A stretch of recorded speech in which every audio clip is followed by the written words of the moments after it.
एक समय की बात है, गांव में रामी नाम की विवाहिता अपनी सास के साथ रहती थी। कम उम्र में ही रामी की शादी हो गई थी। शादी के बाद ही रामी का पति दिल्ली हुमायूं की फौज में भर्ती होने चला गया था। सास और बहू में काफी प्रेम था। वे दोनों माँ बेटी की तरह रहती थी। सास घर का काम किया करती थी और रामी बाहर गाय बकरी को चराने और खेती बाड़ी संभालने का काम किया करती थी। रामी अपने पति से बहुत प्रेम करती थी। उसकी याद में रामी काफी उदास रहती थी। वही हाल रामी की सास का भी था। बुढ़ापे में बेटे के दूर रहने की चिंता उसे खाए जा रही थी। वे दोनों ऐसे ही अपने दिन काट रहे थे। देखते देखते 11-12 साल बीत गए और रामी का पति ना लौटा। उसने अपनी खबर भेजी। रामी को यकीन था कि उसका पति एक दिन जरूर वापस आएगा। एक दिन रामी तपती गर्मी में खेतों पर काम करते करते थक गई थी। उसने उस आसपास के खेतों में नजर दौड़ाई। बाकी औरतें घर जा चुकी थी।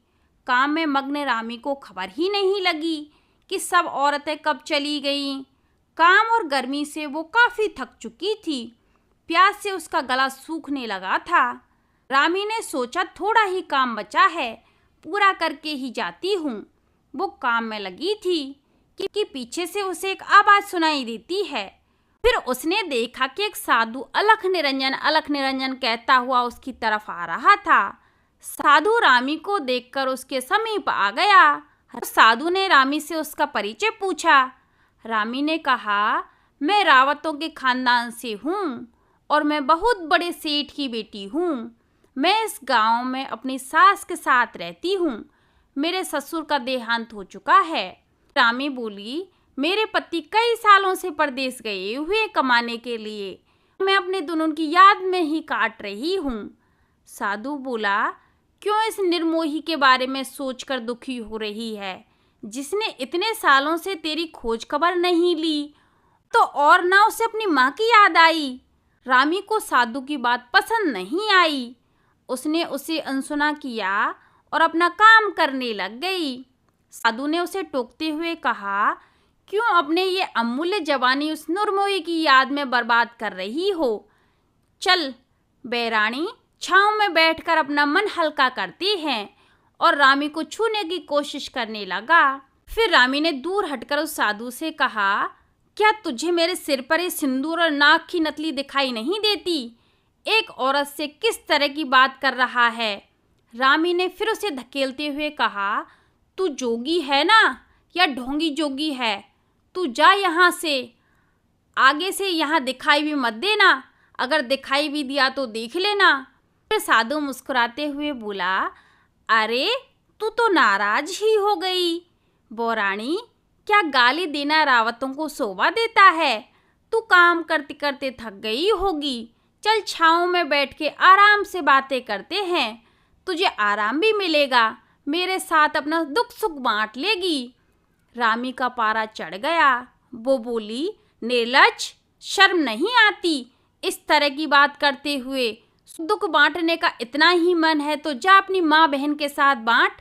रामी की बात सुनकर साधु हंसने लगता है। रामी गुस्सा करते हुए बोली, चुपचाप यहाँ से चला जा। ये देख रहा है ना कुदाली, यही तेरे सिर में दे मारूंगी। रामी का गुस्सा देखकर साधु वहां से चला गया। वो उसके गांव पहुंच गया। वहां रामी के घर पहुंचकर उसकी सास से भिक्षा मांगने लगा। माता जोगी को भिक्षा दे दे, तेरा भला होगा और 12 साल से खोया हुआ तेरा लड़का घर लौट आएगा। बात सुनकर रामी की सास साधु के चरणों में गिर गई और साधु को अपने घर के अंदर ले गई। रामी की सास ने साधु को आसन पर बिठाते हुए कहा, साधु बाबा, आप बाहर क्या कर रहे हैं? आप यह क्या कह रहे थे कि मेरा लड़का 12 साल बाद घर लौट आएगा? साधु हंसते हुए बोला, पर माँ, भूखे पेट भजन ना होत। सुबह से भूखा हूँ। पहले भोजन फिर और बातें। रामी की सास बोली, साधु बाबा आप बैठो, मैं जल्दी से चूल्हे पर भोजन चढ़ा देती हूँ।